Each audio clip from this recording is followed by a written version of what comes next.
आज राष्ट्र की बात में मेरे साथ बीजेपी की तरफ से यहां स्टूडियो में प्रदीप भंडारी आ गए, कांग्रेस की तरफ से सुरेंद्र राजपूत लास्ट मिनट कुछ नोट्स बना रहे हैं, समाजवादी पार्टी से मनोज सिंह काका, आरजेडी की तरफ से नवल किशोर, AK वाजपेयी यहां स्टूडियो में LJPR से, और आशुतोष आ गए हैं, सीनियर जर्नलिस्ट हैं, पॉलिटिकल कमेंटेटर हैं। और आशुतोष देश की सामाजिक स्थिति पर भी बहुत लिखते बोलते आए हैं, बहुत पढ़ते भी हैं। सभी का स्वागत। सुरेंद्र राजपूत, अब नोट्स लिखना बंद करिए भाई, अब बताइए अब क्या करेंगे। बीजेपी ने आपका इतना बड़ा मुद्दा खत्म कर दिया। सुरेंद्र भाई, मैं तो ये सोच रहा था कि आज आप खुश हैं कि आपकी मांग मान ली गई, या आप दुखी हैं कि आपका मुद्दा खत्म कर दिया। बोलिए। मानक भाई, सबसे पहले तो मैं आप सभी लोग मिलकर के कम से कम आज तो प्रदीप भंडारी भी राहुल गांधी की जिंदाबाद लगा दे लगा दे जिंदाबाद। आज तो कम से कम ये चीज, ये देश के लिए तो यूनानिमस मुद्दा है।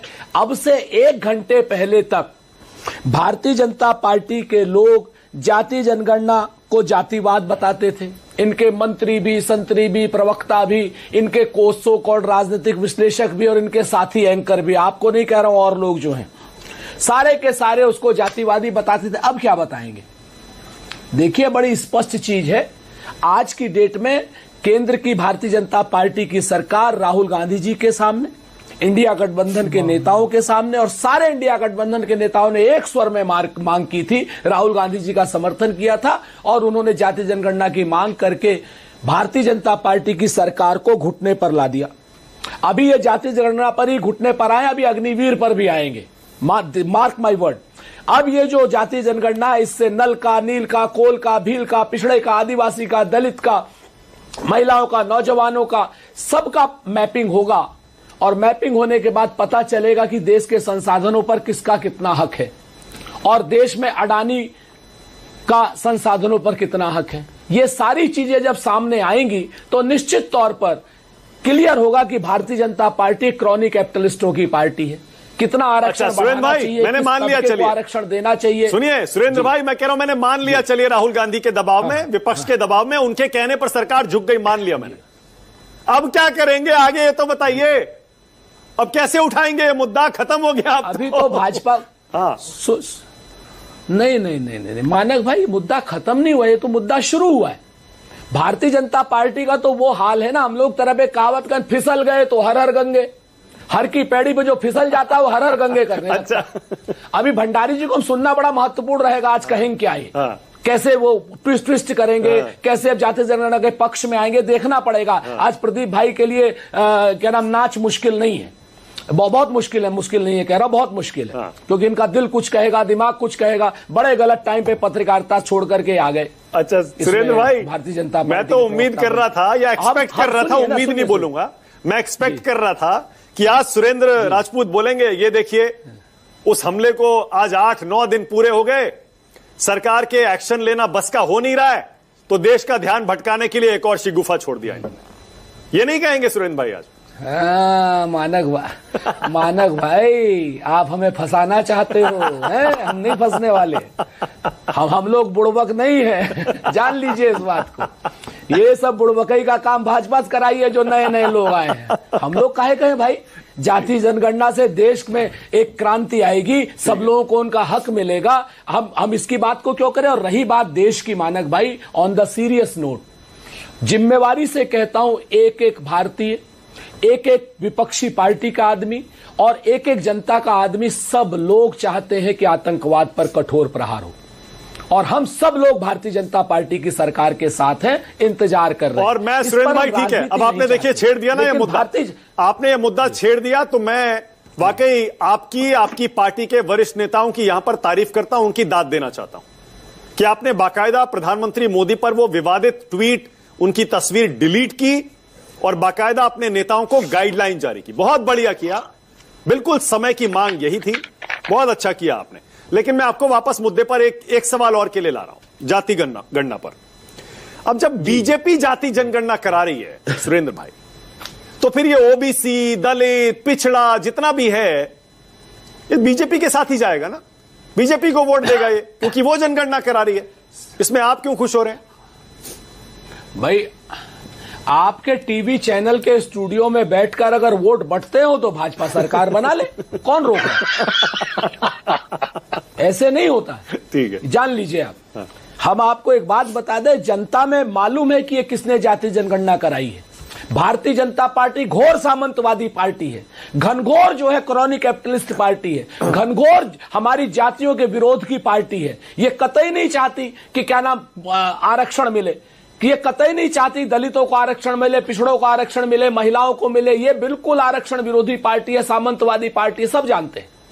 ये आरक्षण के विरोध में लेटरल एंट्री लेकर के आते, ये भी सब जानते हैं। और ये भी सब जानते हैं कि जो क्षेत्रीय दल है हमारे साथ इंडिया गठबंधन में, और जो क्षेत्रीय दल वाजपेयी जी भी है, मैं वाजपेयी जी की भी तारीफ करूंगा कि जाति हमारे तमाम विरोध है उनसे, लेकिन उनकी पार्टी ने भी जाति जनगणना का समर्थन किया था।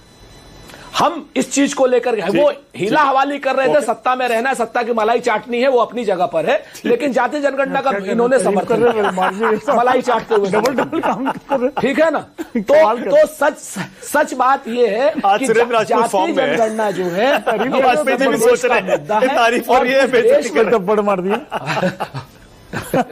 नहीं, हम तारीफ कर रहे हैं वाजपेयी जी, मलाई तो चाट ही रहे हो आप। थप्पड़ क्यों मार रहे हो? साथ में थप्पड़ भी मार रहे हो, चाट ही रहे हो।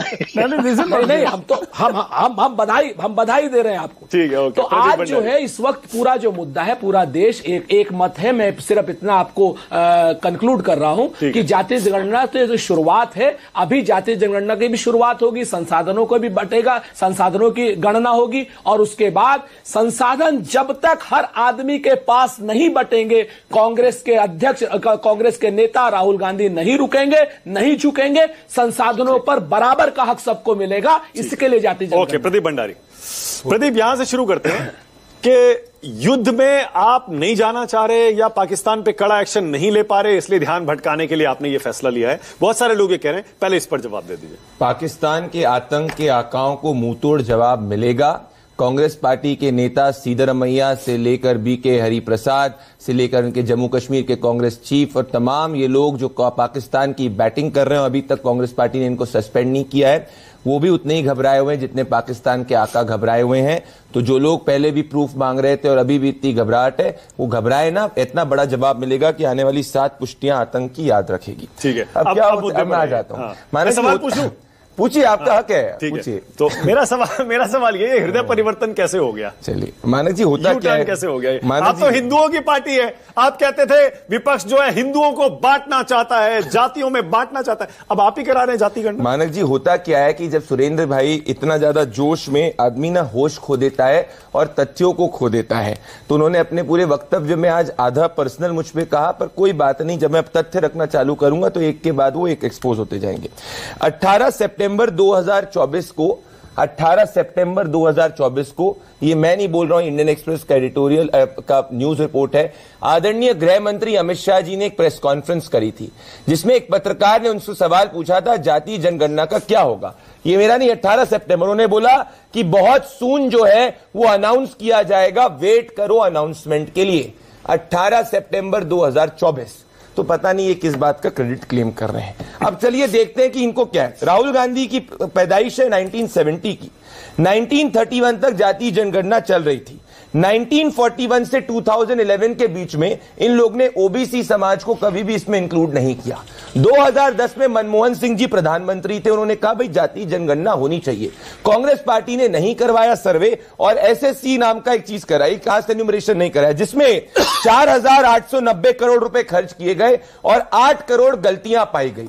अभी तेलंगाना में इन्होंने राहुल गांधी की विजन को इंप्लीमेंट करने का प्रयास करा और तेलंगाना के अंदर ओबीसी समाज के लोग उससे बाहर पाए गए। कर्नाटका में इन्होंने राहुल गांधी की विजन को इंप्लीमेंट करने का प्रयास किया और वहां उनके खुद के मंत्री कह रहे हैं कि यह गलत हुआ 10 साल के बाद में। हम जो भी काम करते हैं वो देशहित में करते हैं। 10% आर्थिक गरीब को अगर आरक्षण देने की बात है, प्रधानमंत्री मोदी जी ने करी है। हम तो हमेशा सोशल जस्टिस के साथ ही खड़े हुए हैं। कांग्रेस एक पॉलिटिकल टूल के रूप में कास्ट सर्वे का इस्तेमाल कर रही है। आप हमारे एक भी शीर्ष नेता का बयान दिखवा दीजिए, गृह मंत्री जी, प्रधानमंत्री जी का, पार्टी प्रेसिडेंट जी का, जिसने कभी भी कहा कि भाई कास्ट सेंसस नहीं होना चाहिए। हम तो कह रहे हैं सेंसस के साथ कास्ट एन्यूमरेशन होना चाहिए। ये तो पॉलिटिकल टूल और सिर्फ सर्वे की बात कर रहे हैं। सर्वे और सेंसस में फर्क होता है। इनने सिर्फ और सिर्फ सर्वे की बात करी, हम सेंसस की बात कर रहे हैं। तो इसीलिए आज देश को पता है कि कांग्रेस जो पॉलिटिकल एजेंडा इस्तेमाल करने का प्रयास कर रही थी, आज हर ओबीसी इस बात पे खुश है कि प्रधानमंत्री नरेंद्र मोदी जी ने उनका ड्यू हक उनको दिया है। ठीक है, मतलब जाति गणना से हिंदू नहीं बटेगा ना।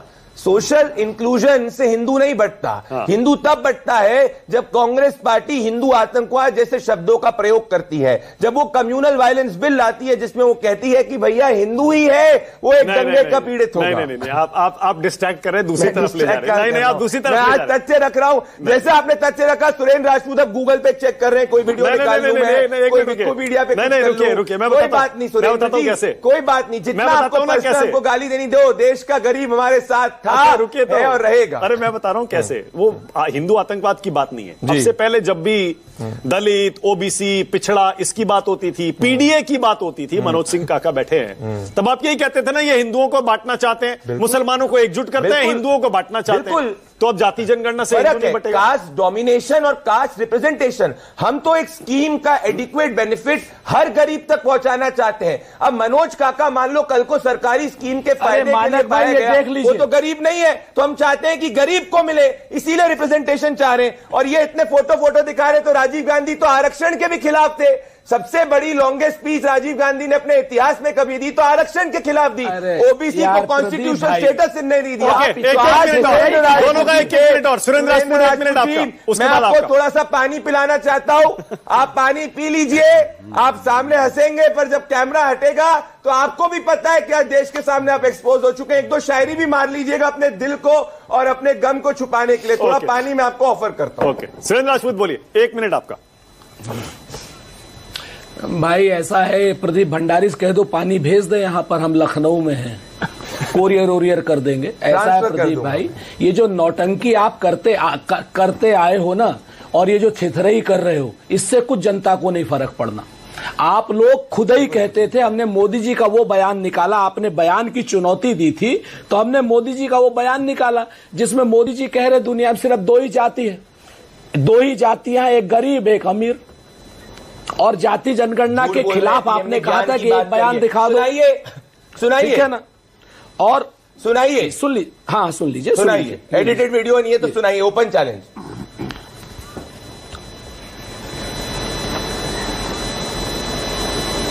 कौन भी जवाब दे दिया झूठ को। देख रहे हैं आप, ऐसा होता है जब आदमी पर्सनल आरोप लगाता है और नहीं इसका। सुन लीजिए,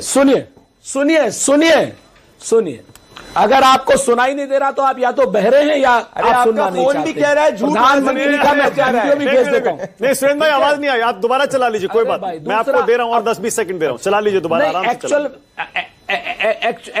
एक्चुअल में मानक भाई मसला क्या है कि मैंने इसी फोन पे अपने आप को पैच कर रखा है, ठीक है, तो मेरी आवाज इस वजह, इसकी फोन की आवाज, आप बता दीजिए ना कौन सा बयान है, क्या कह रहे हैं पीएम उसमें, बता दीजिए। अभी निकाली। प्रधानमंत्री ने स्पष्ट कहा कि इस देश में दो ही जातियां हैं, एक अमीर की एक गरीब की।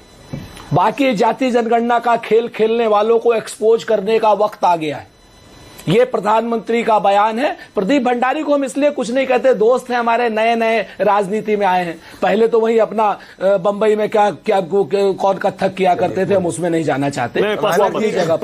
तो आज की डेट में भाई नए लोग जो होते हैं ना, ठीक है, वो बहुत कर लेते हैं। आपको जितना पर्सनल करना है करो, अगर आपको जितना पर्सनल बोला है बोल लो, आपके वो संस्कार है। मैं आपके निम्न स्तर पर नहीं जाऊंगा, मैं वापस से आपको कहूंगा 18 सितंबर 2024 को हमने काम करेंगे।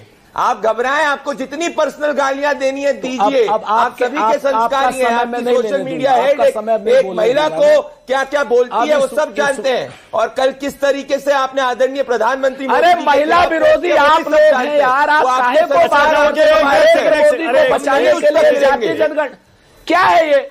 ए मानक भाई, क्या है ये? अब इनको मैं नहीं बोलने दूंगा तो मेरी आवाज आप बंद कर दोगे। अरे भाई उनकी बारी थी ना सुरेंद्र भाई, आपने बोला, मुझे एक समय उन्होंने बोला, मैंने कहा ना एक एक करके बोलिए। अच्छा लीजिए 30 सेकंड और दे रहा हूं आपको, बोलिए 30 सेकंड और बोलिए। जी देखिए, भारतीय जनता पार्टी पूरी तरीके से भ्रम की स्थिति में आ गई है। भारतीय जनता पार्टी के जो अपने क्षेत्रीय दल हैं वो भी जाति जनगणना की मांग कर रहे थे। सिर्फ एक भारतीय जनता पार्टी ऐसी थी पूरे देश में जो जाति जनगणना को विरोध करती थी, क्योंकि इन लोगों ने आरक्षण का विरोध करना था। सामंतवादी लोग हैं। भारतीय जनता पार्टी का जो मदर ऑर्गेनाइजेशन है संघ, इन्होंने जाति जनगणना का विरोध किया था, आरक्षण का विरोध किया था, जो लेटरल ये लोग डाली थी। और ऐसे झूठे और ऐसे मक्कार लोग हैं, ये झूठे और मक्कार लोग हैं। आज की डेट में फिर वही कह रहे हैं कि फिसल गए तो हर हर गंगे। ओके, अब रुक जाइए 30 सेकंड प्रदीप के, 30 सेकंड प्रदीप भंडारी। सुरेंद्र भाई रुक जाइए, बहुत फ्रस्ट्रेटेड है सुरेंद्र राजपूत जी। मैं इंदिरा गांधी की आवाज सुनाना चाहता हूं उनको, जरा सुनिएगा इंदिरा गांधी को, थोड़ी सी आपको समझ आ जाए। मेरा विश्वास, अरे ऐसा करना थोड़ी देर में ना प्रदीप भंडारी हटा दें अपने देश से। हम सब अपने को एक माने। मैं तो जातिवाद में विश्वास ही नहीं रखती, इंदिरा गांधी कह रही है, इंदिरा गांधी कह रही है। तो आज सुरेंद्र राजपूत के जो है, पता है वो सोनिया गांधी की कांग्रेस से इंदिरा गांधी का विरोध करेंगे। करिए सुरेंद्र भाई, करिए। आज वापस से देश की जो मांग थी तो भारतीय जनता पार्टी, मनोज सिंह काका, नवल किशोर, एक मिनट, 4 लोग रिप्रेजेंट कर रहा है, जिसे जाति में और जातिवाद में अंतर नहीं पता, जिसे जाति और जातिवाद में अंतर नहीं पता, वो आदमी आज की डेट में भाजपा को रिप्रेजेंट कर रहा है। अरे आप जैसे लोगों को मत बोलो, पॉर्न स्टार्स के बारे में और जातिवाद में नहीं पता, मुंह मत खुलवाइएगा। जिसे नहीं पता और जातिवाद में बात करिए। खुद नहीं पता कुछ कास्ट डोमिनेशन क्या होता है, कास्ट रिप्रेजेंटेशन क्या होता है, और जातिवाद नहीं पता आपको, वो भाजपा को पॉर्न स्टार्स भाजपा को रिप्रेजेंट कर रहा है, वो कांग्रेस का प्रवक्ता है। जाति और जातिवाद में पर्सनल नहीं करें, पर्सनल मत करिए प्लीज, हटाइए बीजेपी को स्क्रीन से हटाइए, हटाइए, जाति और जातिवाद का नहीं पता। बंद करिए 1 मिनट। जब भारत और पाकिस्तान के तनाव पर पहलगाम हमले के बाद जो हालात पैदा हुए उस पर डिबेट चल रही थी, तब हम भी चाहते थे बीजेपी, कांग्रेस, बाकी सारे विपक्षी दल, पूरा देश एकजुट रहे, एकजुटता का संदेश जाए। आज जातीय जनगणना पर डिबेट हो रही है। कैसी डिबेट हो रही है? गर्मा गर्म हो, बिल्कुल हो, फेयर डिबेट हो, लेकिन प्लीज पर्सनल मत करें। No personal comments please. Manoj Singh काका, आपकी बारी है। मनोज, अब बताइए क्या करेंगे आप? अब तो केंद्र सरकार ही जातीय जनगणना करा रही है, आपके पीडीए का क्या होगा? हमारे पीडीए का तो अब बहुत बेहतर होगा। अब हमारे पीडीए के जब 69,000 शिक्षक भर्ती आएगी तो उसमें 22,000 दलितों पिछड़ों का हक नहीं छीना जाएगा, क्योंकि कम से कम ये साफ हो जाएगा कि पीडीए की आबादी इस देश में 10-90% है और उनके देश के संसाधनों में, देश के शासकीय व्यवस्था में, देश की राजनीति में उसकी भागीदारी मात्र 10% है। तो अब तो पीडीए के लोगों को गिन लिया जाएगा और पूरा देश का पीडीए और बहुजन वर्ग जो है, और जगदेव बाबू का जो विमर्श था कि 10 का शासन 90 पर नहीं चलेगा, नहीं चलेगा, 100 में 90 भाग हमारा है और 90 पर शासन 10 का नहीं चलेगा, नहीं चलेगा। माननीय अखिलेश यादव का वो जो विमर्श था, जिसको डॉक्टर लोहिया के विमर्श को उन्होंने देश की सदन में आगे बढ़ाया कि संसोपा ने बाधी घाट, पिछड़े पावे 100 में 7, 100 से कम न 1000 से ज्यादा सोशलिस्टों का यही तक आ जा। तो अखिलेश यादव के जो राजनैतिक जो विमर्श थे, जो उनका राजनैतिक उद्देश्य था, उसको आज केंद्र की सरकार ने, क्योंकि इस समय पूरे देश में अगर बहुजनों का सबसे चहेता और चमकता हुआ कोई चेहरा है जो उनके दुश्वारियों को और उनके दंश को व्यवहार में कम करना चाहता है, उस शख्स का नाम अखिलेश यादव। तो आज पूरे देश का बहुजन उन्हें बधाई देना चाहता है। और अब ये सही है, अब जातीय जनगणना कराइए, लेकिन सिर्फ जनगणना से काम नहीं चलेगा।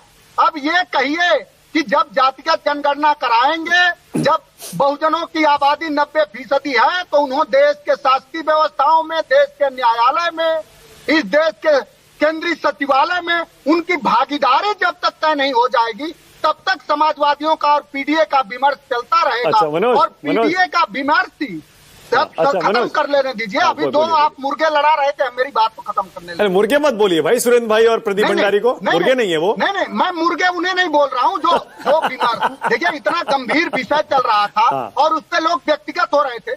जो बात है कि ये विमर्श यही नहीं खत्म हो जाए, ये विमर्श तब होगा कि जब इस देश के बहुजन वर्ग को सामाजिक रूप से, आर्थिक रूप से, राजनीतिक रूप से और विधिक रूप से न्यायालयों में हर जगह भागीदारी मिल जाएगी। फिर देश का 140 करोड़ जनमानस सशक्त होगा और तब अखिलेश यादव समाजवादी विचारधारा का सबसे सशक्त भारत बनेगा जो दुनिया का मुकाबला करेगा। अब देखिए, बड़ी सीधी सी बात है, आप ही के सामने सुरेंद्र राजपूत ने कहा राहुल गांधी के दबाव में सरकार झुक गई। आप कह रहे हैं अखिलेश यादव के दबाव में सरकार झुक गई, आप यही इशारा कर रहे हैं। पहले आपस में तय कर लेते हैं। मैं तो ये मान रहा हूं कि न्यूज 24 ने बहुत जातिगत जनगणना पर विमर्श कराया, उसके मैं झुक गई। आप भी श्रेय लेना चाह रहे हैं तो ले लीजिए। इस देश का हर एक नागरिक जो बहुजन वर्ग से आता, देखिए हंसने की बात नहीं है, बहुत गंभीर विषय। अरे आपने अच्छा कमाल है, नहीं आपने अच्छा एक तंज कसा, आपने हम पर अच्छा तंज कसा, हम हंस रहे हैं। नहीं, इस देश के 90% बहुजनों के हिस्सेदारी पर यह नेताजी के उस विमर्श का की आज जीत है जिन्होंने 2011 में नेताजी। ठीक है, ओके मनोज, अब मैं भी एक गंभीर सवाल पूछूं। पासवान जी, अब एक गंभीर सवाल मैं भी पूछूं। मंडल, मनोज, ये आज आप 100 सवाल पूछे ना, सवाल पूछने से हम लोग तो फिर ये बताइए, सुनिए ना, जैसे गिरे लोग भी नहीं है कि उल्टा जवाब देंगे। नहीं, सीधा सवाल पूछूंगा, सीधा ही जवाब चाह रहा हूं, और सवाल उल्टा होगा तब उल्टा जवाब दीजिएगा। नहीं, आपको सवाल पूछने की पूरी आजादी है, 10 सवाल पूछिए, सब जवाब मिलेंगे। मैं ये कह रहा हूं कि अगर बीजेपी करवा रही है जाति जनगणना तो श्रेय भी तो बीजेपी को ही जाना चाहिए भाई। जो जाति जनगणना कराएगा उसी को श्रेय जाएगा ना, या नहीं? ये लोकतंत्र है, कोई बीजेपी की राजशाही नहीं चल रही है। आपको पता होना चाहिए कि लोकतंत्र में बीजेपी ने किसानों के 700 किसानों को शहीद करके फैसले वापस किए, तो किसके दबाव में लिए? विपक्ष के दबाव में लिए। तमाम बीजेपी के फैसलों, लगातार बीजेपी ने अपने फैसलों को वापस लिया है। आप जान ही रहे हैं, लेटरल एंट्री वापस लिया तो किसके? विपक्ष के दबाव में लिया। तो आप, ये लोकतंत्र है, कोई मोदी का राजा नहीं है मोदी, और लोकतंत्र में कोई श्रेष्ठता का भाव नहीं चलता, पक्ष विपक्ष से लोकतंत्र चलता है। कम से कम इतनी समझ तो विकसित होनी चाहिए सर। ठीक है, ओके। विपक्ष का दबाव है अखिलेश यादव और पीडीए का दबाव है साफ इस देश के बहुजनों का। ठीक है, ओके, बहुत बढ़िया। वाजपेयी जी जवाब दे रहे हैं, उसके बाद आ रहा हूं नवल किशोर आपके पास। वाजपेयी जी आप ही जवाब दे दीजिए। वो कह तो रहे हैं कोई जाति गणना कराने से कोई गारंटी। नवल, इसी के बाद आप ही को आ रहा हूं, आप बोलिएगा, खूब बोलिएगा। देखिए, मेरा सिंपल कहना यह है कि पहले खुशी मनाओ कि जातिगत जनगणना हो रही है, फल खाइए, उसमें मत जाइए कि पेड़ लंबा था, छोटा था, किसने लगाया। क्रेडिट तो आपको मिलेगा नहीं। देखिए, क्रेडिट बीजेपी को मिलेगा, और मैं डेमोन्स्ट्रेट करता हूं 21 में आ जाइए। 2021 में 13 पार्टियों की सरकारें, ये मेंबर पार्टियों के नीतीश कुमार की, उसमें मिले थे जाके प्राइम मिनिस्टर से, और बाहर आके तेजस्वी भी साथ थे, कांग्रेस वाले भी साथ थे उसमें। और बाहर उन्होंने कहा कि प्रधानमंत्री ने इसको इनकार नहीं किया कराने से। ये मैं बार बार ये बात बताता हूँ। उसके बाद 24 का भी स्टेटमेंट। तो ये कैसे कह रहे हो कि उन्होंने मना कर दिया था? क्यों मना कर देंगे? ये कह रहे हैं कि सुरेंद्र राजपूत के भाई वो रिजर्वेशन के खिलाफ है। भाई वोमेन रिजर्वेशन किसने किया? आपने तो नहीं किया। ईडब्ल्यूएस को रिजर्वेशन किसने दिया? आपने तो नहीं दिया। कैसे, मतलब कैसे नैरेटिव इसको गढ़ लोगे और जनता उसको मान लेगी? तो क्रेडिट आपको कैसे दे देगी? किसको देंगे? हमको देंगे, जो करा रहे हैं, जो सरकार में है, जो करा रहे हैं, नेचुरली तो वाजपेयी जी, आप क्यों नहीं ले लेते क्रेडिट? क्या क्रेडिट? क्यों, आपने भी तो मांग की ना, आपने भी दबाव। अरे क्यों क्रेडिट?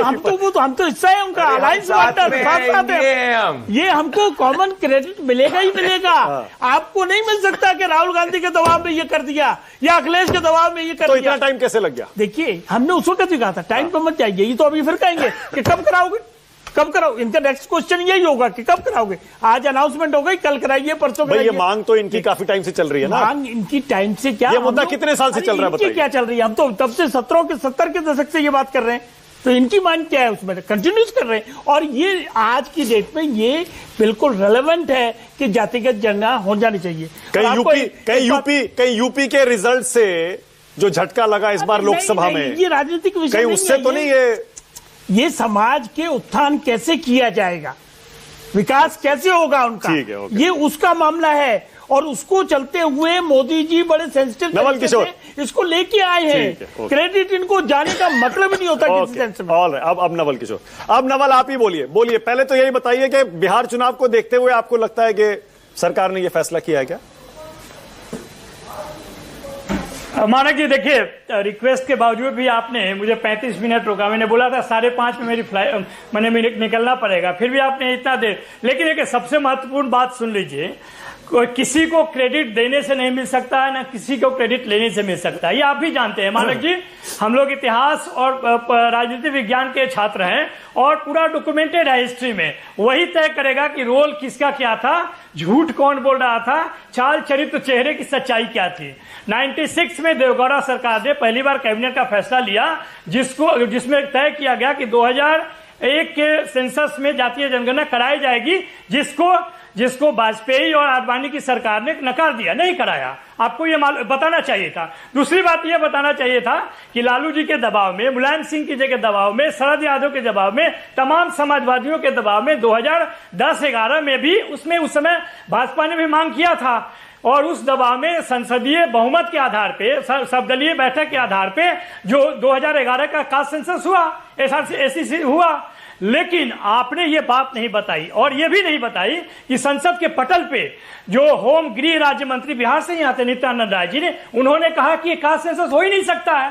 तमाम तरह के लोगों ने बोला कि कास्ट सेंसस नहीं हो सकता है और उसको नहीं कराने के डर से सेंसस भी उन्होंने रोक कर रखा था। सच बात तो ये है। सच बात यह भी है कि जब बिहार सरकार ने महागठबंधन की सरकार रहते हुए, जिसमें तेजस्वी यादव भी थे, आरजेडी भी थी, उसने जब जातीय सर्वे कराया तो यही प्रधानमंत्री ने दो बातें कही थी जो आपने नहीं बताया कि ये नीतीश कुमार ने और महागठबंधन ने जो ये जातीय सर्वे कराया है, ये महापाप किया है। हमारे लिए तो जाति सिर्फ चार ही है, किसान है, युवा है, गरीब है और महिला है। ये पूरे डॉक्यूमेंटेड हिस्ट्री में है। आपको बताना चाहिए था, आपको यह बताना चाहिए था कि भारतीय जनता पार्टी पूरा बैकवर्ड विरोधी है, वंचित विरोधी है, दलित विरोधी है। SC/ST एक्ट को डाइल्यूट करने की कोशिश किया, 13 पॉइंट रोस्टर लगाकर आरक्षण खत्म करने का प्रयास किया। RSS जो उनके पीछे है, हर समय समय पे आरक्षण समीक्षा की बात करती है। अभी भी तमाम तरह के विश्वविद्यालयों में NFS के जरिए जिनका हिस्सा है, हक है आरक्षण के आधार पे, वो उन्होंने NFS करने का प्रयास किया है। 1977 में कर्पूरी ठाकुर ने जब मुंगरी लाल के रिपोर्ट के आधार पे जातीय आरक्षण दिया, जिसमें कि अग्रो का भी था, उसमें भी भारतीय जनता पार्टी के जनसंघी लोगों ने उनको गाली दिया। 1990-91 में जब VP सिंह ने मंडल कमीशन लागू किया तो ये हिंदुत्व वाले जो बंधुत्व के दुश्मन हैं, इन लोगों ने कमंडल लेकर उसका विरोध किया। आप कहते हैं जातीय जनगणना कराने की इच्छुक है, ये वह हो सकता है कि चुनाव के समय में ये लाए हैं, लेकिन ये कहेंगे कि हम 2031 के जनगणना के साथ कराएंगे, अभी नहीं कराने वाले हैं। जैसे जो हाल उन्होंने विमेन रिजर्वेशन बिल का किया, हो सकता है यही कर सकते हैं। इन पर विश्वास अभी भी नहीं करना। अगर ये इतना ही इस मुद्दे पे सीरियस हैं तो इनको सबसे पहले जो जाति सर्वे पे बिहार में, जिसको महागठबंधन और तेजस्वी जी के सक्रिय भूमिका से हुई थी, उसके आरक्षण को जो दायरा बढ़ाया गया 65%, उसको नवी अनुसूची में डालनी चाहिए। आप कोर्ट में कुछ और कहते हैं, जन विमर्श में कुछ और करते हैं, चुनाव आता है तो कुछ करते हैं। ये कितना बेशर्म लोग हैं। ये भारतीय जनता पार्टी का असली चरित्र यही है। आपको भी ये सही बात मानक जी बतानी चाहिए थी। सिर्फ मांगने से और कहने से भंडारी जी के लिए आप भंडार खोल देते हैं कि ये उन्हीं का योगदान है। नहीं है, पूरा देश की जनता जानती है कि यह आरक्षण विरोधी है, बैकवर्ड। आप बैकवर्ड की बात करेंगे तो कैबिनेट में बैकवर्ड की संख्या बताएंगे। सारे मुंहचोर लोग हैं उनके कैबिनेट में, जो SC/ST OBC के लोग हैं। वो एक बार दबाव नहीं बना पाए इतने दिनों में कि आप करिए। वो क्या कहते हैं कि हमने NCBC को कॉन्स्टिट्यूशनल दर्जा दिया, उसका भी रिकमेंडेशन है, जातीय जनगणना होनी चाहिए। आपने 11 साल से क्यों नहीं किया? आपका जो ये कथनी है, जैसा कि आपने 2 करोड़ नौकरी में 15 लाख रुपए में आय दुगनी करने में किसानों के संदर्भ में जो आपने कानून वापस लिया, 700 किसान शहीद होने के बाद, यही इसी तरह का यह भी चाल हो सकता है। हम आपको आगाह करना चाहते हैं कि अगर आपने सिंसियरली इस पे काम नहीं किया तो आपको हम नहीं छोड़ेंगे। आप देश प्रेम का ढोंग करते हैं और देशवासियों को मरवाते। आपका हर जगह पे आप फेलियर हैं, चाहे वो पुलवामा हो चाहे पहलगाम हो। आपने फेलियर एक्सेप्ट नहीं किया। गृह मंत्री को रिजाइन करना चाहिए। इस ऐसे मुद्दे पे गृह मंत्रालय ने पिछले दिनों में रिजाइन किया है। आप और ये मांग होनी चाहिए और डिबेट होनी चाहिए कि इस तरह के निकम्मे कैबिनेट मिनिस्टर, एक रेल मंत्री जो कि रेल एक्सीडेंट ही होता है, आप काउंटिंग भी नहीं कर पाएंगे। लोग बने ऐसे लोग जब सरकार में रहेंगे तो यही सब हो सकता है। बहुत बहुत धन्यवाद। आपने मौका दिया लास्ट में। नवल भाई, एक तो मैं ये बता दूं, आपको जल्दी जाना है, ये मुझे शो के बीच में बताया गया, वरना मैं आपको शुरू में ही टाइम दे देता। वो ऐसी कोई बात नहीं है, आपको पता है हम एडजस्ट कर लेते हैं और साथ में पैनलिस्ट को भी कोई दिक्कत नहीं होती, वो बीच में बताया गया। दूसरी बात, आपने कहा कि मुझे ये बताना चाहिए था। अरे सब मैं ही बता दूंगा भाई, तो शो का आधा घंटा निकल जाएगा, आप क्या बताइएगा फिर? मैंने तो इसीलिए बेसिक जानकारी दी। एक मिनट, इसीलिए मैंने देखिए बेसिक जानकारी दी आज जो फैसला हुआ। आप और हम एक ही कॉलेज से पढ़े हैं, इतना काम तो कर ही सकते हैं। अरे नहीं, अगर मैं सारी बात वो बता दूंगा जो आप बोलने वाले तो आप क्या बोलेंगे नवल भाई? अच्छा, अब मुझे ये बताइए, मेरे मन में बड़ा बुनियादी सवाल आ रहा है। अब सवाल ये है, एक आपने सर्वे कराया था बिहार में, अब एक केंद्र सरकार करवाने जा रही है, तो दोनों में से किसको माना जाएगा? आप ज्यादा किस पर भरोसा करेंगे? नहीं देखिए, मुझे इस बात पे कोई गुरेज नहीं है कहने में कि जो जातीय जनगणना होगी और कास्ट सेंसस के साथ होगी वो पूरे देश में होगी, ये होना चाहिए। हमने पहले मांग की थी जातीय जनगणना देश स्तर पे कराने के लिए, उन्होंने मना किया, नरेंद्र मोदी जी ने मना किया, उनकी सरकार और कैबिनेट मिनिस्टर ने मना किया। झूठ बोल रहे हैं, होकर हमें झूठ बोल रहे हैं, हमने जातीय जातीय सर्वे कराया। प्रबल किशोर जी 5.5 मिनट से बोल रहे हैं, इसका ये मतलब नहीं कि ये सत्य है। अब आप मुझे जरा 10-1 मिनट का मौका दे दीजिए, 5.5 मिनट से ये बोल रहे हैं। नवल अब रुक जाइए, आप रुक जाइए, एक मिनट आपका बोलिए। 5 मई 2010 हिंदू की हेडलाइन है, भारतीय जनता पार्टी कहती है कास्ट सेंसस से हमें कोई दिक्कत नहीं। 4 मई 2010 टाइम्स ऑफ इंडिया की हेडलाइन है, caste census would be best way to collect data. 7 अगस्त 2010 इकोनॉमिक टाइम्स की हेडलाइन है, caste census likely as BJP demand. 10, 11, 12, 13, 14 सो रहे थे क्या कांग्रेस के साथ अलायंस में? सो रहे थे लालू प्रसाद यादव कांग्रेस के साथ अलायंस में? 10 में नहीं कराया, 11 में नहीं कराया, 12 में नहीं कराया, 13 में नहीं कराया, 14 में नहीं कराया। झूठ बोलते हो और मेरे से हमसे बात करोगे। लालू प्रसाद यादव की पूरी परिवार के अलावा किसी एससी ओबीसी को कभी अपना चेहरा नहीं बना सकते और हमसे बोलोगे सबसे ज्यादा ओबीसी रिप्रेजेंटेशन हमारे उसमें, सबसे ज्यादा स्कीम्स में एससी रिप्रेजेंटेशन हमारे उसमें हो जाए बिहार के अंदर, देखेंगे बिहार की जनता किसको चुनेगी। ओके, आशुतोष को लाइए, आशुतोष को लाइए। आशुतोष, पहले आपका एनालिसिस, आपको क्या लग रहा है? ये अचानक ये फैसला आया ना, क्योंकि कोई एक्सपेक्ट नहीं कर रहा था। ये क्या हुआ है आशुतोष आज ये जो फैसला आया? देखिए मानक, मैंने किसी के बीच में कुछ नहीं बोला, आप ये प्लीज इंश्योर कराइएगा कि बीच में कोई नहीं बोलेगा। बोलिए। हाँ, देखिए ये जो फैसला है, आज की तारीख का फैसला है, ये फैसला जिस दिन मंडल कमीशन लगा था ये उतना ही बड़ा फैसला है। ये आज की तारीख में ओबीसी और दलित तबके की मंडल कमीशन लागू करने के बाद की दूसरी सबसे बड़ी जीत है और यह भारत की राजनीति को बुनियादी तौर पर बदलने का काम करेगा। और इसके लिए अगर किसी 2-3 लोगों को अगर क्रेडिट देना चाहिए तो सबसे ज्यादा क्रेडिट उसको राहुल गांधी को मिलना चाहिए, जिन्होंने कर्नाटक में कोलार की रैली से जो शुरू किया था कास्ट सेंसस के बाद, उसको कंसिस्टेंटली वो लगातार उठा रहे थे और इंडिया गठबंधन कंसिस्टेंटली उसको उठा रहा था। और कांग्रेस पार्टी का जो पार्लियामेंट का जो मैनिफेस्टो था उसमें इसको बड़े पैमाने पर रखा गया था। मैं बड़ी ईमानदारी के साथ कहता हूं, ऐसे न जाने कितने डिबेट में मैंने हिस्सा लिया कि जब मैंने कास्ट सेंसस के पक्ष में बोला तो न जाने कितने पर्सनल अटैक्स मेरे ऊपर हुए, मुझे गालियां दी गई, मुझे मां बहन की गालियां तक दी गई है टीवी चैनल के ऊपर। लेकिन आज मैं गर्व के साथ कह सकता हूं कि ये जो आज का फैसला है, ये फैसला देश की राजनीति को बदलेगा। और मैं याद दिलाना चाहता हूं, 2 अक्टूबर 2023 ग्वालियर की रैली थी, प्रधानमंत्री जी ने कहा था कि ये पाप है। कास्ट सेंसस उस दिन बिहार में रिपोर्ट पब्लिक हुई थी और प्रधानमंत्री जी ने कहा था ये पाप है। उस दिन बहुत वाइडली रिपोर्ट हुआ था, इसको बहुत वाइडली रिपोर्ट किया था। तो प्रधानमंत्री जी जिस कास्ट सेंसस को पाप कहते थे, आज वो लागू करने के लिए विवश हुए हैं, क्योंकि उनको इस बात का एहसास हो गया है कि ये पिछड़े और दलितों की जो पॉलिटिक्स है वो इस देश के अंदर पूरी तरीके से राजनीति को बदलेगी। और जिस तरीके से विपक्ष, खासतौर पर कांग्रेस पार्टी, अखिलेश यादव, तेजस्वी ने इसको जिस तरीके से उठाया था, वो अंततः इस देश के अंदर बीजेपी की पॉलिटिक्स को भी बदलने का काम कर रही है। ये कोई इत्तेफाक की बात नहीं, क्योंकि आरएसएस ने कभी भी कास्ट सेंसस को एक्सेप्ट नहीं किया था।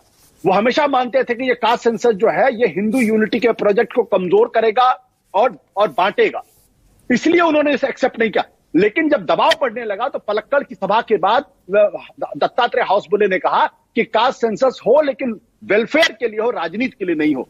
लेकिन कास्ट सेंसस का पूरा सवाल तो राजनीति का ही सवाल है, और राजनीति का सवाल क्यों नहीं होना चाहिए? जब इस देश के अंदर 80% आबादी पिछड़े और दलितों को होगी तो सत्ता में भागीदारी भी उनके 80% होनी चाहिए।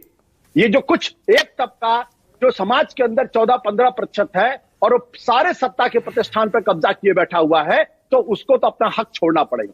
दूसरी बात, लोग ये भूल जाते हैं कि मंडल कमीशन को लागू करने का काम विश्वनाथ प्रताप सिंह ने किया था, लेकिन विश्वनाथ प्रताप सिंह को उसको कोई फायदा नहीं मिला। जो इसकी लड़ाई लड़ रहे थे, जो इसकी लड़ाई लड़ रहे हैं, फायदा उन्हीं को होगा। मैं ये बात डंके की चोट पर कहता हूं। तो एक बात समझनी चाहिए, वो ये है कि अब मंडल की पॉलिटिक्स अपने पूरे टोटलिटी में इस देश की राजनीति को, चुनाव को गवर्न करेगी। अब इसके पीछे बीजेपी अगर क्रेडिट लेना चाहे तो ले ले, लागू उनको उन्होंने किया तो करे, लेकिन क्या फायदा उनको होगा, ये अपने आप में बड़ा सवाल। ठीक है। अच्छा आशुतोष, अभी प्रदीप भी ये इशारा कर रहे थे कि जो आरक्षण है या जो पिछड़े तबकों के लिए रिजर्वेशन है, उसमें जो छोटी या कम प्रभावशाली जातियां हैं, उनको, गरीबों को, उनको ये इस कास्ट सेंसस के बाद उनको उनका हक दिलाएंगे, यानी कोटा इन कोटा, कोटा विद इन कोटा। आपको लगता है कि ये भी कुछ, अगर इतने डिटेल में जाके बीजेपी का इतना लंबा चौड़ा प्लान है और उसको एग्जीक्यूट करते हैं, तो पॉलिटिकली भी कुछ फर्क पड़ेगा, उससे असर होगा, कुछ बदलाव होंगे राजनीतिक तौर पर? देखिए, कास्ट सेंसस पे जब आप झुकी है सरकार, तो इसके बाद जो अगली लड़ाई होगी, वो लड़ाई ये होगी कि इस देश के अंदर जो आरक्षण 50% को सीमा है, इसको हटाया जाए। और 50% की ये सीमा हटाने के लिए आज नहीं कल सरकार विवश होगी। इसके अलावा प्राइवेट सेक्टर में भी आरक्षण लागू होगा। इसलिए अगर आज सरकार ये सोच रही खाली कास्ट सेंसस के लिए तैयार हो गए हैं, तो उन्होंने मैदान मार लिया, ये होने वाला नहीं है। उनको 50% की सीलिंग खत्म करनी पड़ेगी और साथ ही साथ प्राइवेट सेक्टर के अंदर भी आरक्षण लागू करना पड़ेगा। डंके की चोट पर मैं इस बात को कहता हूं, आज नहीं, 3 साल बाद, 5 साल बाद, 7 साल बाद ये करना ही पड़ेगा, दूसरा कोई रास्ता नहीं। अच्छा आशुतोष, आप इसके पक्ष में हैं क्या, प्राइवेट सेक्टर में रिजर्वेशन के? 100%। अच्छा, पूरी तरीके से आरक्षण होना चाहिए। क्यों नहीं आरक्षण होना चाहिए? ओके। क्या मेरिट सिर्फ उन्हीं लोगों के पास है जो पिछले 3000 साल से समाज के ऊपर कब्जा किए हुए हैं? मेरिट उनके पास नहीं है जो 80% आबादी, जो बाबा साहब अंबेडकर के पास मेरिट नहीं थी, ज्योतिबा फूले के पास मेरिट नहीं थी, राम मनोहर लोहिया के पास नहीं आशुतोष, मतलब आप ये कह रहे हैं कि प्राइवेट सेक्टर में जो हायरिंग होती है वो मेरिट पे नहीं होती है क्या अभी? नहीं 100, मैं कहता हूं वहां भी आरक्षण होना चाहिए। 100% आरक्षण वहां भी होना चाहिए। नहीं तो फिर मतलब इसका मतलब भाई जो एक तर्क दिया जाता है आशुतोष, वो ये ना कि अगर प्राइवेट सेक्टर में भी आप रिजर्वेशन लाएंगे तो फिर मेरिट का क्या होगा? अभी तो मेरिट पे हायरिंग होती है। नहीं, मेरिट का तर्क ही बेकार है। मेरिट के तर्क में कोई दम नहीं है, कोई किसी तरीके का कोई दम नहीं है। ये सिर्फ समाज को भ्रमित करने की कोशिश करने का नतीजा, इसके अलावा कुछ नहीं है। अच्छा, बाबा साहब अम्बेडकर तो दलित थे। आशुतोष जी को पता होगा, स्वर्गीय रामविलास पासवान जी पहले शख्स थे जिन्होंने प्राइवेट सेक्टर में रिजर्वेशन की बात की थी, और मानक जी उससे मेरिट से उसका कोई मतलब नहीं है। सवाल इस बात का है कि वो अंतिम आदमी जो है उसको उसके अधिकार मिलेंगे कि नहीं मिलेंगे। नंबर 1, प्लेन लेवल फील्ड है कि नहीं है, वो कैसे क्रिएट होगी, उसकी वजह से रिजर्वेशन की बात होती है। अब जब जातिगत जनगणना हो गई तो चिराग बाबू ने बड़ा साफ कहा है कि इसका इस्तेमाल होगा अपलिफ्टमेंट के लिए, वेलफेयर के लिए, ये नहीं कि राजनीति के लिए करेंगे। जो अभी आशुतोष ने कहा कि हौसबोले दत्तात्रेय ने बात कही है, उसी के हम पक्षधर हैं कि ये पॉलिसीज बनाने के लिए इस्तेमाल हो, ये ना हो कि राजनीति के लिए इस्तेमाल हो जाए। ये बड़ा चैलेंज है हमारे सामने। लेकिन जहां तक क्रेडिट का सवाल है, जो करता है, अब आप उसको दाएं बाएं कुछ भी कहते रहिए, सरकार किसका प्रेशर मान रही है? आपका प्रेशर क्या मानेगी और किसी का प्रेशर क्यों मानेगी? जब सरकार की नियत साफ है, सरकार भी, बीजेपी भी राजनीति करना जानती है। वाजपेयी जी, ईमानदारी से आज एक बात कह दीजिए, ईमानदारी से आज कह दीजिए, कांग्रेस ने तो बाकायदा, राहुल गांधी ने प्रेस कॉन्फ्रेंस में माफी मांग ली किस बात? उन लोगों ने यू टर्न लिया है जाति की राजनीति पर। उन्होंने मान लिया कि महिला रिजर्वेशन में अलग से ओबीसी कोटा होना चाहिए था, तब हमने नहीं डाला, उसके लिए हम माफी मांगते हैं। वो तो चला, तो मान लिया, आप भी मान लीजिए ना कि बीजेपी ने भी यू टर्न लिया है। देखिए बीजेपी के नहीं, कैसे मान ले उस बात को? आप मुझे एक डेटा दिखाइए। अरे ये कहेंगे आशुतोष जी, दिखाएंगे, किताबें दिखाएंगे, वो गोलवर्कर करके दिखाएंगे, उनकी दिखाएंगे, उससे नहीं है। सवाल इस बात का है कि आज की डेट में करने वाला शख्स कौन है और उसकी नीयत क्या है। कुछ कहना चाह रहे थे आशुतोष, जल्दी से। हाँ, नहीं, मैं फिर वाजपेयी जी को बता दूं कि विश्वनाथ प्रताप सिंह ने तो मंडल कमीशन लागू किया था, लेकिन विश्वनाथ प्रताप सिंह के साथ क्या वो सब जानते। देखिए, मैं डंके की चोट पे कह रहा था, फिर कह रहा हूं, इस देश के अंदर जो लोग जातिवाद 2000 साल से 3000 साल से कैद करते रहे हैं, अब उनके जातिवाद करने का वक्त खत्म हो गया है। अब इस समाज के अंदर ओबीसी और पिछड़े और दलितों के को जातिवाद करना चाहिए, और डंके की चोट। ओके, प्रदीप भंडारी। देखिए, दिक्कत की बात यह है कि आशुतोष जी तो डंके की चोट पे वही कहेंगे जो राहुल गांधी कहना चाहते हैं, ये इनका स्पष्ट है। पर मैं फैक्चुअली बात करूं, उन्होंने प्रधानमंत्री को गलत कोट किया। ग्वालियर की रैली में प्रधानमंत्री ने यह कहा था कि पॉलिटिकल टूल के रूप में इस्तेमाल कर रहे हैं, जो कि एक पाप है। मैं वापस से कहूंगा, पॉइंट नंबर 1। पॉइंट नंबर 2, मैंने आपको 2010 में हमारा स्टैंड किया और 25 है, उसमें कोई डिफरेंस नहीं आया है। कास्ट रिप्रेजेंटेशन के पक्ष में हम हमेशा है, कास्ट डोमिनेशन के पक्ष में हम नहीं है। और अगर आशुतोष जी को अब याद आया प्राइवेट सेक्टर में रिजर्वेशन में, तो इतने साल से जर्नलिस्ट रहे, क्यों नहीं इनने अपने समय में इंप्लीमेंट किया? और अभी एक पोर्टल चलाते हैं, वहां पे अपने बजाय उसको बनाइए, उसको पूरा ओनरशिप कंट्रोल दीजिए, किसी दलित को दीजिए, किसी पिछड़े को दीजिए, खुद क्यों रखे ओनरशिप कंट्रोल? अपनी जिंदगी में पहले इंप्लीमेंट करिए, ना कि प्रवचन देने के लिए। और आरएसएस को भी गलत कोट किया है सुनील अंबेडकर जी का स्टेटमेंट, और हमारा यही स्टैंड है कि इससे हम एडिक्वेट डिस्ट्रीब्यूशन करेंगे वेलफेयर पॉलिसीज का। हम लोग इसमें जाति वैभंस नहीं पैदा करना चाहते, जो इनका मकसद। ओके, मनोज सिंह काका, मनोज क्या कहना चाह रहे थे, बोलिए मनोज। देखिए साथी ने सब पढ़ लिया और मुझे लग रहा है कि इंडियन एक्सप्रेस ज्यादा पढ़ रहा है। आजकल पंचजन्य नहीं पढ़ रहे हैं क्या? आरएसएस का मुखपत्र नहीं पढ़ रहा। आरएसएस का एक लेख है जातिगत जनगणना में बांटो और मिटाओ पर, यह लेख है 9 अक्टूबर 2023 का। इसे लिखा है हितेश शंकर और ज्ञानेंद्र बर्तिया ने। और वही नरेंद्र मोदी जो ये कहते थे कि हिंदुओं को खत्म किया जा रहा है, हिंदुओं को लड़ाया जा रहा है जातिगत जनगणना पर। आज आशुतोष जी का विमर्श कितना अच्छा विमर्श है। उन्होंने कहा कि सही कहा उन्होंने कि जातिगत जनगणना पर ही खत्म नहीं होगा। अब वो माननीय अखिलेश यादव की वो भी बात आगे बढ़ेगी कि अब तो भाई आपने 10% यदि आरक्षण आपने सवर्णों को दे दिया, आपने जिनकी आबादी जितना थी उतना दे दिया, तो अब बैकवर्ड का भी, पिछड़ों का भी आरक्षण का 27% से बढ़ा के 50% के ऊपर करा दो, तब होगा ना। जिसकी जितनी संख्या भारी उसकी उतनी हिस्सेदारी। ओके, सुरेंद्र राजपूत, 1 मिनट आपका, उसके बाद प्रदीप जवाब दे रहे हैं। सुरेंद्र भाई बोलिए। चोरी नहीं चलेगी।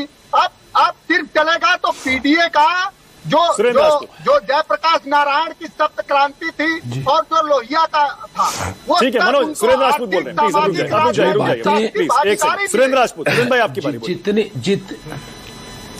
जितनी बातें आशुतोष ने कही, जितनी हमने कही, बहुत स्पष्ट रूप से जिन जिन लोगों ने जाति जनगणना की लड़ाई लड़ी है, लाभ उनको मिले या न मिले, समाज को लाभ मिलेगा, ये अपने आप में सच है। और ये प्रदीप भंडारी जी ने स्पष्ट कर दिया है कि आज भारतीय जनता पार्टी ने जाति जनगणना को इसी वजह से नहीं कि सिर्फ वाजपेयी जी और प्रदीप भंडारी जी को अपनी पॉलिटिकल लाभ लेने के लिए उन्हें हाँ की। हम तो कहते हैं हमको लाभ मिले या हानि मिले, राजनीति में वोट में लाभ मिले। अच्छा सुरेंद्र भाई, प्राइवेट सेक्टर में रिजर्वेशन के पक्ष में है क्या? देखिए, इस पर भी एक विस्तृत विमर्श होना चाहिए और विमर्श संसद से लेकर सड़क तक होना चाहिए, ओपन माइंडेड होना चाहिए, सकारात्मक होना चाहिए। मसला यहाँ पर एक जगह पे रुकने का नहीं है ना कि अभी तो ये लड़ाई है, आगे और लड़ाई है। मैं बस एक फोटो दिखाना चाहता हूं मनोज काका को। आज बाबा साहेब भीमराव अंबेडकर जी का अपमान समाजवादी पार्टी ने किया, जहां अखिलेश यादव की फोटो बाबा साहेब भीमराव अंबेडकर जी के आगे करी। इतने दलित विरोधी हैं ये लोग, तो इनको घबराने की जरूरत नहीं है। आपके परिवार से जो हक है वो गरीबों को दिया जाएगा, निश्चिंत रहिए मनोज काका। पढ़ लिख के आया करिए दोस्त, पढ़ लिख थोड़ा। ओके, वाजपेयी जी क्लोजिंग आपको दे रहा हूं। देखिए, हमारा सिर्फ ये मानना है कि आज की डेट में बीजेपी को साधुवाद और हम इसका स्वागत करते हैं। प्रधानमंत्री कम से कम समाज के अंतिम आदमी को फल फ्रूट मिलने से ज्यादा मिलेंगे। बिहार चुनाव में फायदा हो जाएगा। चुनाव तो आते जाते रहेंगे। ये चुनाव की दृष्टि से नहीं किया गया फैसला। अभी कहाँ चुनाव है, लेकिन ये मोदी जी का नीति दर्शाती है कि वो अपने आप को बदलते भी हैं और समाज के अंतिम आदमी की चिंता करते हैं। ओके, सुरेंद्र भाई क्या दिखा रहे हैं? फुल स्क्रीन लाइए जरा एक बार। सुरेंद्र राजपूत क्या दिखा रहे हैं? मानक भाई, ये जो प्रदीप भंडारी कह रहे बाबा साहब का अपमान किया, तो क्या अमित शाह सरदार पटेल का अपमान कर रहे थे? ये देख लीजिए, ये सरदार पटेल का अपमान क्या हिंदुस्तान सहेगा?